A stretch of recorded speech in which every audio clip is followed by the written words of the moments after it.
യൂട്യൂബിൽ ഷോർട്സും കണ്ട് കുത്തിയിരിക്കുമ്പോഴാണ് ഒരു ചെറുക്കൻ മോമോസ് ഉണ്ടാക്കുന്ന വീഡിയോ കണ്ടത്. പെട്ടെന്ന് മോമോസ് ഞാൻ ആർത്തിമുത്ത് നമ്മൾ നേരെ സൂപ്പർ മാർക്കറ്റ് വിട്ടു.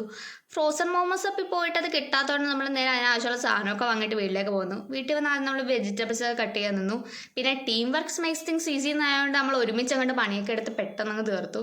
അതിനാവശ്യമുള്ള ചിക്കനൊക്കെ അരിഞ്ഞ് വെച്ച് അത് നേരെ വേവിക്കാനായിട്ട് പാത്രത്തിൽ കയറ്റി വെച്ച ശേഷം നമ്മൾ മാവൊക്കെ കുഴക്കാനായിട്ട് നിന്നു. പിന്നെ അളവും കാര്യങ്ങളൊന്നും മര്യാദക്ക് അറിയാത്തത് കൊണ്ട് തന്നെ നമ്മളത് കഷ്ടപ്പെട്ട് കുറേ സമയമെടുത്ത് വളരെയധികം സമയമെടുത്ത് കുഴച്ച് തീർത്തു. അതിനുശേഷം നമ്മൾ മിക്സ് ചെയ്ത് വെച്ച വെജിറ്റബിൾസും ഗ്രൈൻഡ് ചെയ്ത ചിക്കനും മസാല സോയാ സോസ് സാധനങ്ങളെല്ലാം കൂടെ മിക്സ് ചെയ്ത് ഒരു മൂലക്ക് അങ്ങോട്ട് മാറ്റി വെച്ചു. പെപ്പർ മസാല ഉപ്പ് എന്തൊക്കെയോ സാധനങ്ങളൊക്കെ അതിനകത്ത് ഇട്ടിട്ടുണ്ട് ഗൈസ്. നേരെ ഇതൊക്കെ കുറേ നേരം മിക്സ് ചെയ്ത് എന്തൊക്കെയോ കാണിച്ചവിടെ മാറ്റി വെച്ച് നേരെ പിന്നെ നമ്മൾ ഇതൊക്കെ എല്ലാം കൂടി റോൾ ചെയ്ത് കറക്റ്റൊക്കെ വെച്ചു. പിന്നെ വേവിച്ചെടുത്തപ്പോൾ നല്ല പണി കിട്ടിയിട്ടുണ്ട്. എന്നാലും നമ്മളതൊക്കെ അടുത്ത് നമ്മുടെ മോമോസ് ഇവിടെ സെറ്റായിട്ടുണ്ട് ഗൈസ്. അപ്പോൾ ഇന്നത്തെ വീഡിയോ അത്രേ ഉള്ളൂ. ബൈ.